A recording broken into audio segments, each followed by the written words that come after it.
Alright, how's it going everyone, and welcome back to another episode of my Minecraft world. First things first, I want to apologize for not releasing an episode last week. I was on vacation and didn't have access to my computer, so couldn't get an episode out, but hopefully I'll make this one a little bit longer to make it up for you guys. In the last episode, we ended up building this awesome looking hero's grave along with the horse stables in the farming village. I'm really happy with how both of those builds turned out, especially this one. This one looks so cool, especially with the statue on the top with the horse and the spear. I think it looks so cool. I've been AFKing here for a little bit, and the cover has not aged whatsoever. I mean, we got like 4 blocks right there that have aged one stage. So I don't know how long this, oh, make it 5. I don't know if you guys can see that back there. But yeah, I don't know how long this is going to take. Hopefully not too long, but in the meantime, it's going to be this ugly brown color that doesn't really fit with the rest of the build. But in between episodes, I ended up doing the interior for the hero's grave. I'm really happy with how it turned out. Let me show you guys something cool. The back right here is really lit up. So as you enter the building, your eye is pretty much drawn to the main attraction right here, being the casket and the statue right here. This is supposed to be a statue of the hero that's buried here, or buried right here actually. And then we have some more statues on the sides of the building with some candles here. It's a little bit darker because I wanted your eye to be attracted this way towards the center. These are more like decorations. But I'm really happy with how it turned out. I really like the barreled ceiling. I think it looks really cool. We also have a lectern right here that explains a little bit of the story behind this place, why it's here, and who's buried here. So let's give it a read, shall we? This hero's grave marks the final resting place of Argan the Giant Slayer. Argan was raised in Blank and sought a more adventurous life outside of the small farming village. Argan became a renowned spearman throughout his years of training in his adolescence. He enlisted himself in the war against the giants after his hometown was attacked. With the help of his steed, Argan quickly became one of the humans' most skilled spearmen. Many giants were slain by the hand of Argan. The bodies of warriors come from distant lands to be buried near Argan's grave, hoping to be with him in the afterlife. So yeah, guys, that's pretty deep lore right there. Probably the deepest lore you'll ever see in any sort of media ever. Move over Elden Ring, move over Game of Thrones. This is where real world building happens in this Minecraft Let's Play, guys. But I know it's kind of cringe, but especially with like the made up names, but I think it adds a cool little piece of world building to the world.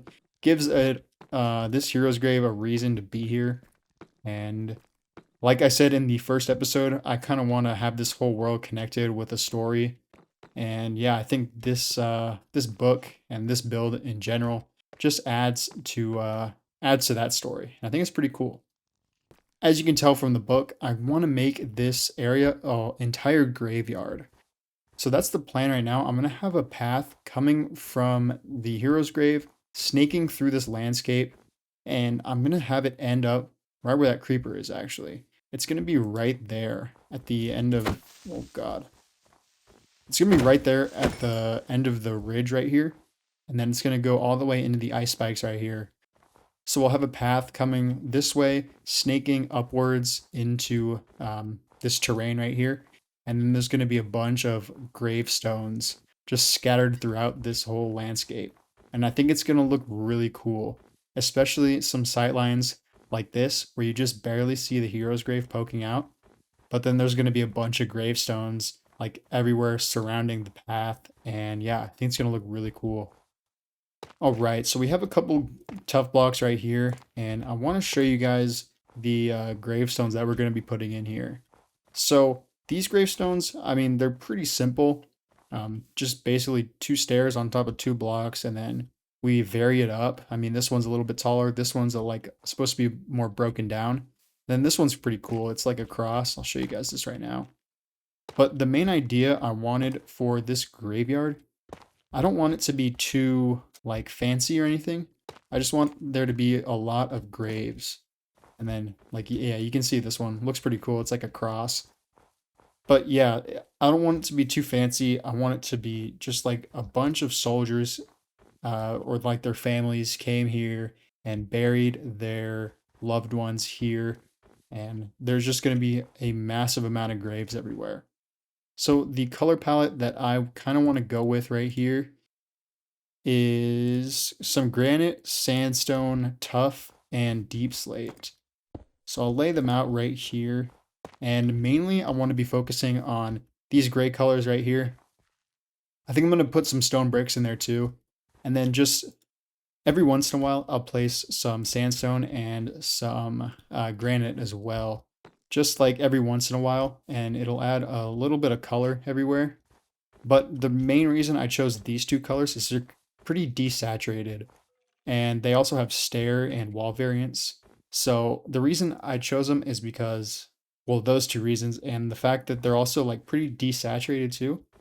So it kind of looks like these blocks have been out in the weather, just being exposed to all the elements, and they've gotten pretty faded over time. So yeah, that's the color palette we're going to be using. We're going to be using these couple of grave designs. Hopefully I'll come up with some other ones too, just to mix it up. And then yeah, we're going to be using that color palette mixed in with these graves. And yeah, I'm going to be doing a path coming through there. And yeah, I think it's going to look really cool. So I'm going to get building this, guys. Enjoy the time lapse. I'm probably going to knock out the bridge too as well. And yeah, hopefully you guys enjoy. And I'll see y'all in a little bit.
You guys ever say something like in passing, and you don't really think too much of it, you don't really think it's going to be that big of a deal, you don't think it'll take you too much time?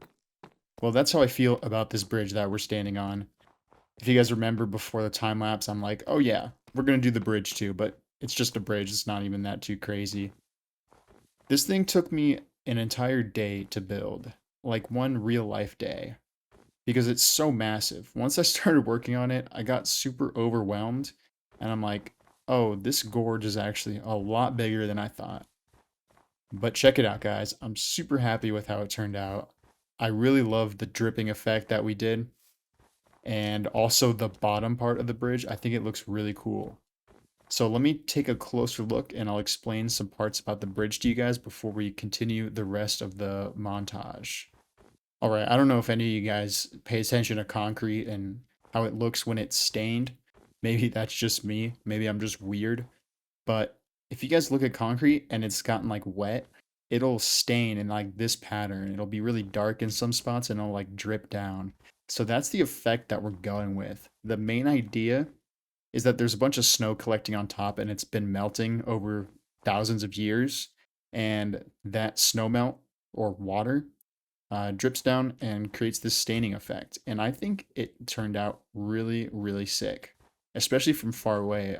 I mean, like close up, it kind of works, but the real magic happens when you're far away from it. And I think it looks super cool. I really like this side of the bridge, especially with like that bigger spot right there. And I try to incorporate those big ones on the other side too, and then like some big ones but less big right there and right there also. And I think it looks super cool. I'm kind of indifferent to the bottom one right here. I think it's a little bit too dark. Um, so I might change it out for just the polished basalt and then the tough. But let me know what you guys think. And speaking of blocks that we used a gradient of basalt, polished basalt into tough and into stone bricks, which is like the base material. That's like what they built it out of thousands of years ago, and it's slowly become more stained as the years have gone by. So there's a couple more things that I want to show you guys. So yeah, let's get into it. So one thing I want to mention is that this path is actually on a half slab, and so are these. And if I didn't do that, then there would be a bunch of snow like collecting on this path and then right here too. And that's not really the look I want to go for. So I used half slabs so that they don't build up any snow. And I also used a trick where I piled up like 5 layers of snow right here. So it gives it a little bit of a lip right there and then a little bit of a lip right there also. So it kind of looks like the snow has been collecting over the past few like snowstorms or whatever. And I think it looks really cool. I'm really happy with how this part of the bridge turned out. All right, you guys. So right now we are at the lower walkway of the bridge. We got a bunch of icicles overhead. I think it looks super cool. I wish we had end rods so I could like light this place up. But unfortunately we don't. But I still think it looks really cool. And another detail I want to point out is all the water that's dripping down on us right now. It's super cool, a really cool detail. And I just basically filled up the bridge with water, like a bunch of source blocks, so it would drip down. And it's kind of like the icicles are melting, or like the snow on top of the bridge is melting and then falling right here. I think it looks super cool and just adds to the build a lot. We also have the same icicles on the bottom part of the bottom pathway, and they also drip down. It's just kind of hard to see. And it's actually, the icicles are really hard to see, especially against like the sky, and then also the packed ice that's on the ice spikes biome. But you can still see them if you look closely, and I think it looks really cool. It's kind of like the water from up top is dripping down and then freezing right here. And yeah, that's why we have icicles right there. I think it looks really cool. All right, so I kind of want to take you guys through the creative process for this bridge. I didn't think it was going to be that big of a project, but it actually turned out to be a very large one. So as soon as I started working on it, I'm like, okay, this gorge is a lot bigger than I thought. And I got kind of overwhelmed, like I said. So I decided to plan it out pretty meticulously. And that's what you guys are seeing right now. So I began with taking a screenshot of this gorge where I'm standing right now. And I decided to draw it in paint of what I thought I wanted the bridge to look like. At first, I thought I wanted 2 arches with a big support in the middle, but then I didn't like how the support in the middle kind of intersected or would intersect with the river. So I didn't like that. And then, so I decided to do a single arch bridge. And that's the design I ended up settling on.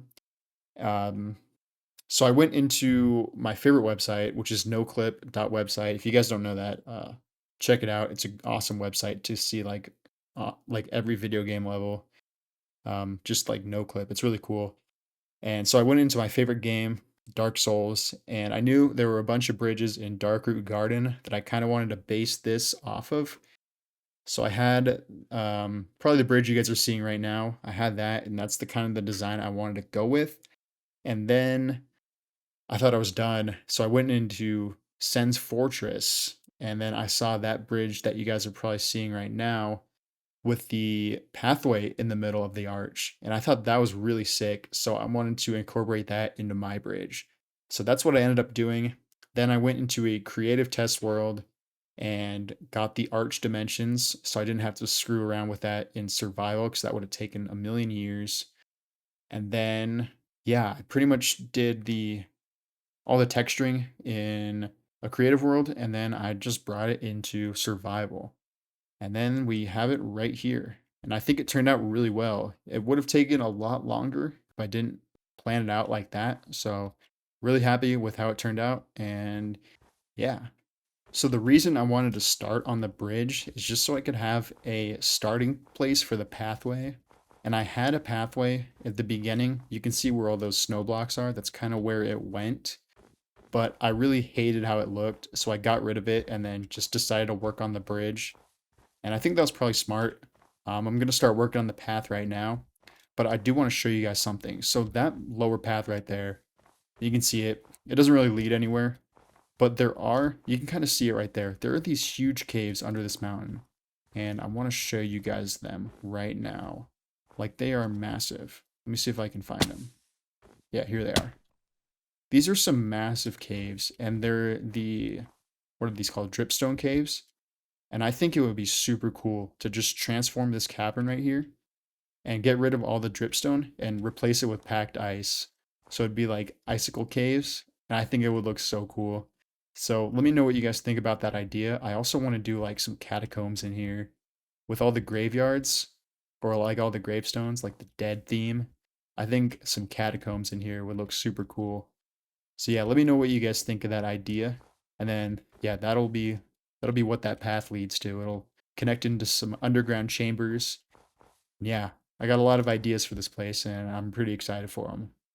But yeah, let me know what you guys think. And look at that, guys. Our entire statue has aged one stage. We're already on to three of them at the third to final stage, I believe. That just goes to show you how long it took me to work on this thing. Literally a whole day. All of yesterday, I was working on it. But I think that's pretty much all I wanted to show you guys for the bridge. So I'm going to start working on the pathway and the gravestones. So, yeah, hopefully you guys enjoy, and I'll see you all when I finish.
All right, everyone. Unfortunately, we are out of time for today, but we did get some great progress done on the graveyard. So as you can see, we got a bunch of gravestones in, and I did change up the designs a little bit from, whoops, did that one too much. I did change up the designs a little bit from what I showed you guys.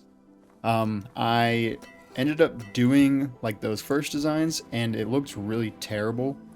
It just looked like a bunch of random nothing, pretty much. So I got rid of those and I did some new designs. There's about 5 of them. There's this one with the hole in the middle. Basically, it's just 2 stairs stacked on top of each other, and then a stair in like a square pattern, and then 2 regular blocks. And then that design kind of changes also. There's some that the squares a block lower. And then we have this one, same top design, but solid base. And then we have these huge like obelisk kind of things, these like big gravestones. And I think these ones look really cool. And then we also have these sort of obelisks too. These ones are more square, more obelisk-like. Those ones aren't really obelisks. These ones are cool too. I really like them. I really like this design. Let me try to find another one for you guys. This one is a 1x3 grave. We got like a little indent in the middle. This one's pretty cool too. As you can see, we mix it up too with a bunch of different materials. I ended up putting in a bunch more gray ones.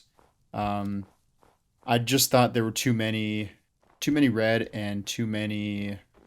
I wouldn't say too many, but the proportions were wrong. There should have been way more gray ones. So I just added a bunch more of those, and whoops. And yeah, I think it looks really cool. And I want to show you guys this design too. You see all these armor stands coming up. We have these little 1x1 gravestones, and I think they look so freaking cool, guys. Obviously, they're like 3D, so they don't look like actual gravestones. But if you see them from like straight on, I mean, not with the snow, obviously. I'm gonna have to put some string on there. But if you look at them straight on, they look exactly like gravestones, and I think it looks super cool. But yeah, we didn't get much. I mean, we did get a lot of progress done. This stuff takes like a while to do. This is a lot of blocks being placed, and yeah, let me sleep real quick, and then I'll have to wrap this episode up. 1 second, guys. This view right here is the view that I really love. I love all the gravestones just coming down the side of the mountain. And then the trees. I didn't even talk about the trees, but we got some trees in there too. And then the hero's grave in the background. It looks super, super cool. I wish I had shaders. I think it would look way better in shaders. But unfortunately, this is all we have for right now. But one thing I want to do with you guys is I want to show you guys how to make these gravestones, because I think they're super cool and I'd like to share them with you. So I think up here needs a little more. I mean, there needs to be more everywhere. Let me try to find a good spot for some. Let's put one right here. So what I like to do is I dig down 1 block, put 3 layers of snow, and then an armor stand. This is just a leather helmet dyed with light gray dye, I think. Yeah, light gray dye. And I also have a texture pack that removes the like the extra brown on the armor. I don't know why they have that, or like Mojang has it like that.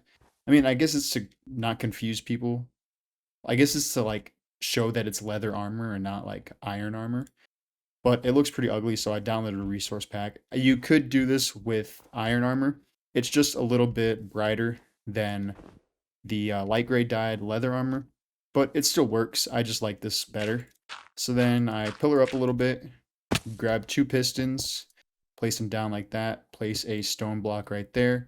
2 blocks of redstone pushes the block into the armor stand just like that, and remove everything, and then there you have it.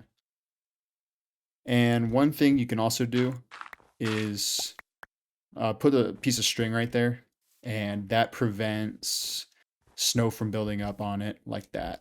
Obviously, I kind of ran out of leather. I mean, this whole thing takes a ton of leather.